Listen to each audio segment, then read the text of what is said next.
How do I go back? Okay. There we go. Thanks everyone. My name is Alex Lipton. I manage ecosystem development at SSV Labs. SSV Labs, we're the core contributors, founders of SSV Network.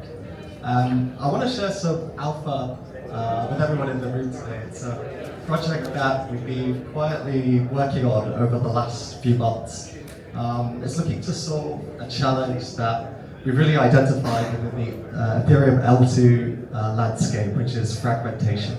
And it's a problem that we think, if solved correctly, can really bring a big 100x unlock to the full user experience that everyone has doing cross-chain transactions today. For those that don't know, SSV Network was a project that was born out of the Ethereum Foundation. It was a co-research project, and the very idea was, how can you take an Ethereum validator and run it in a distributed way? So we're actually the largest, the second largest Ethereum staking infrastructure today behind Lido. About 15% of all Ethereum validators are using our technology stack, which is really important to providing a really robust and distributed Ethereum validator ecosystem. So here's a bunch of our partners that are using SSV validators. Really anyone that's managing a significant amount of validators at scale. So think big, large liquid staking tokens like Lido, centralized exchanges like Kraken. If you click stake on Kraken, everything under the hood is distributed validators with SSV. So it's a really meaningful infrastructure, mission critical protocol for Ethereum and how everything works today. So it's safe to say that our bread and butter of our team is mission critical Ethereum infrastructure. And over the last few months, one of the things that we've been scratching our heads thinking about is, what are the problems within Ethereum that we as a team, with our expertise, could put a pair of fresh eyes on and really look to solve. And one of those is, within the interop space itself. So if I could get a show of hands, like who here in the room has heard of synchronized composability? Okay, great. Nobody, so we don't have to explain it. TLDR, it's the ability for any L2 in Ethereum to interact with one another instantly and fast. But much more than that, it's the idea that a smart contract on one L2 can call another smart contract and interact with another L2 and do a really complex transaction as if you never left the chain itself. I'm really giving that super robust experience that we all come to expect when we do cross-chain transactions. Internally, that's actually the Ethereum Foundation has been doing a lot of key research to have this as like the holy grail of interop that we really, really want to achieve. As an industry, or the people diving deep into interop, it's something that's been thought that we can't achieve with the technology that we have. But actually, the SSV team, over the last few months, has actually built something based off some feasibility that we've done and spec'd out, something that actually achieves synchronized composability. And it's something that we call a shared publisher. So if I just run you through what the interop space looks like today, like if I'm interacting on Ethereum or any chain on its own, the user experience is actually pretty good. If I want to do a simple transaction, like using AMM, it actually involves it encapsulates a few things. So one of those is that there's many different interactions or many things that it needs to fulfill. The second thing is that it has atomicity. And what I mean by that is everything goes through or nothing at all. And the last thing is that it has synchronicity. So this is the idea that these steps take place in chronological order. So with this DEX swap, I lock my asset, I trade, I withdraw it, and away I go. Then we had the, I'm not sure, this is where it's a little stuck. Okay, here we go. So then we had the roll-up centric roadmap, and this was really important to scale Ethereum because we could deploy dApps that are computationally very expensive to do, like DGET perp dexes or order books that you can't run on mainnet. We have very cheap and fast transactions and plentiful block space. But the aftermath of the roll-up centric roadmap was that we had lots of siloed liquidity, siloed users and TVL, loads of islands across Ethereum that aren't really connected. We have bridges that look to solve this, but actually the UX, I think it's a little, this way, closer.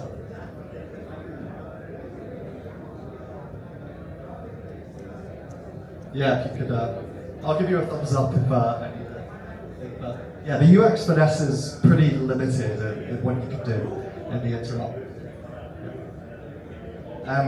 So if I just compare the solutions today, so if I take this example of a DEX swap, if I want to do this in a cross-chain context, and I want to take my asset on chain A, do a swap on chain B, and return it back to chain A, I have this lock and mint capability, which is widely used in the market today. The issue with this is that there's delays along the way because you need to wait for confirmations and finality. There's different trust assumptions on the different bridges, so the security isn't quite there, and we can't guarantee atomicity. So I think everyone in the room who's done a cross-chain transaction has had something stuck along the way, and it's a kind of bad experience, especially when it's serious as an industry about bringing non-crypto natives that don't understand the tech and how it works. One of the other solutions we have in the market to improve this is Intents. Intents are liquidity based. So the issue is here that you don't have deep liquid markets for an asset you're trading across chains. You're really limited to the size of order you can. So like if you want to trade $10 million of USDT across two different L2s, you can experience a lot of slippage. And if I challenge anyone in the room to use an intents-based solution for a token 150 and try to do a large size, you'll see that you're going to get a massive amount of slippage. So again, if we want to bring institutions to use DeFi, we need to support large orders. So sync composability actually changes the game here. It really looks to solve some of these issues. So if I do this example, the sync composable setup, it's as if the transaction is executing in the same block, as if you never left the chain itself. And our technology, which is a shared publisher which we developed, allows roll-up to roll-up seamless contract interactions, as if you never left Ethereum. It's zero latency bridging, and what I think is really cool as well is we do intra-epoch withdrawals and finality. So if you're on a OP stack L2, pretty much everyone knows that it takes 7 days to take your assets back to mainnet because of the fraud-proof window. Using a shared publisher, we can reduce this down to 1 epoch, or 6 minutes, which is a really large benefit of what people come to expect with the deployed capital into L2s. So this is in a nutshell how it works. I mean, I'll keep this quite light because I know we're quite new on the concept, but basically, synchronous composability in the past, the attempts to solve it has been through a shared sequencing for L2s. But this is actually how L2s make their revenue. They need to keep control, they maybe have custom block building or MEV, and the economics just aren't quite there to do shared sequencing. So what our team did with a pair of fresh eyes was to actually segregate the sequencing duties from the publishing duties. And what that means is we can actually aggregate all the cross-chain transactions, just so long as the sequencer says ZK proof. The shared publisher is a proof aggregation layer that aggregates all the cross-chain transactions, guarantees atomicity, sends it back to the sequencer, and executes upon itself as if it was on the same block. So this is how we can ensure sync composability and atomicity between transactions.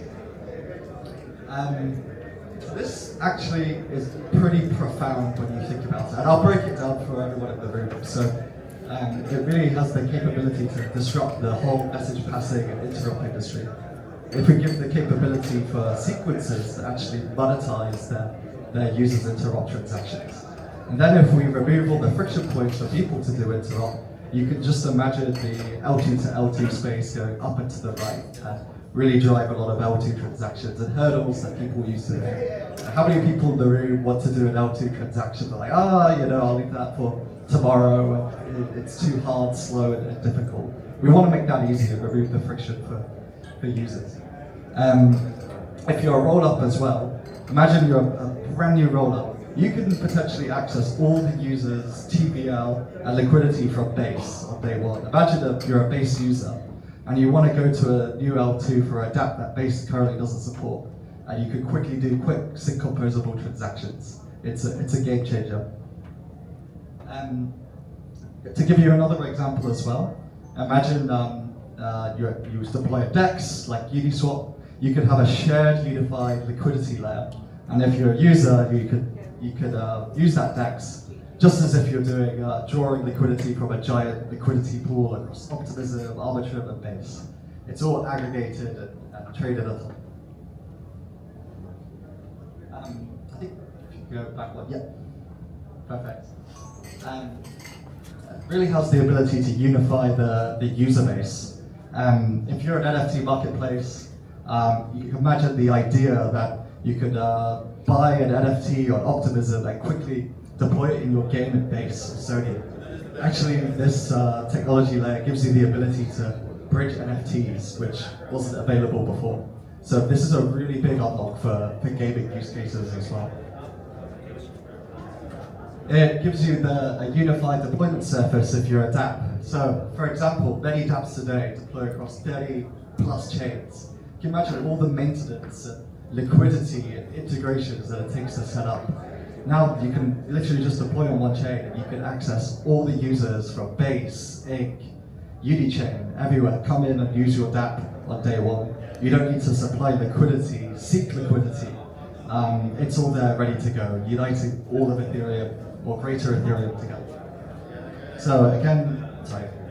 Imagine on Aave, for example, you could have collateral on one chain, a borrower gets it on another, and potentially pay someone back on another chain. So really the opportunities are endless. The amount of unlocks which you could do, which is not possible with the tech stack today. To give you another example, like if you're a DeFi builder and you want to run an ARB strategy, this is where atomicity comes in. If you want to go long on one chain and short on another, boom, you can construct that transaction and do it. You're not going to get stuck with exposure on one chain, which for DeFi users is potentially very big. And no more risky bridges as well. No more trust assumptions and honeypots for hackers to access. So what happens if we achieve sync composability? This is a really profound vision, and it's something that is here very, very soon, much sooner than people think. It can make Ethereum feel whole again. UX is borderless. Developers can deploy once and reach anywhere, and users move more seamlessly between chains. It has the ability to aggregate liquidity and really make DeFi much more capital efficient. But I think importantly as well, it can really give sequencers the ability to actually monetize all the interop their users do, and also access users from different chains. And that's really important for the roll-up centric roadmap. And if we have this vision of more app chains and more L2s that are being built by different sectors, by different fintechs, this potentially has the ability to bootstrap and reinvigorate the whole Ethereum ecosystem.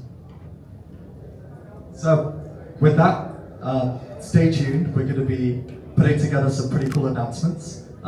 Definitely suggest everyone follow along SSB Network. And yeah, that would be great to catch anybody here that has any questions about it. Thanks very much.